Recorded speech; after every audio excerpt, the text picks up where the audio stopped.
Hello friends, আড্ডা দীপক সাথী channel থেকে দীপক সাথী আবারও ছোট্ট গল্প নিয়ে চলে এসেছে। আপনারা জানেন কি যে এই কৌশিক অমাবস্যায় কোনো খারাপ কাজ করা সম্ভব নয়। যারা মনে করছে এই কৌশিক অমাবস্যায় যজ্ঞের মাধ্যমে কাজ করে আপনাদের উপকার দেবে, এটা ভুল। এই কৌশিক অমাবস্যায় সাধনার সময় আপনারা যে কোনো সাধনা করবেন, এই কৌশিক অমাবস্যায় আপনাদের সফল হবে। যে কোনো মনস্কামনা বাঞ্ছনার জন্য সাধনা করুন, দেখবেন 100% আপনাদের সেটা সাকসেস হবে।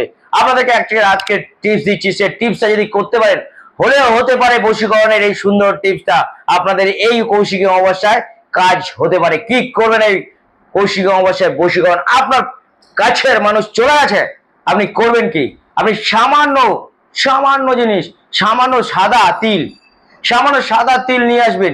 নিয়ে ওর মধ্যে একটু কর্পূর দিয়ে আপনার যিনি কাছের মানুষ তার নাম একটা কাগজে লিখবেন এবং আপনার নাম লিখবেন। লিখে আপনার যে ইষ্ট দেবতা আছে ওনার নাম লিখবেন। ইষ্ট দেবতা সে আপনার কৃষ্ণ হতে পারে, শিব হতে পারে, শিবশম্ভু হতে পারে, ওম নমঃ শিবায় বলে লিখবেন, বা হরে কৃষ্ণ হরে নাম লিখবেন।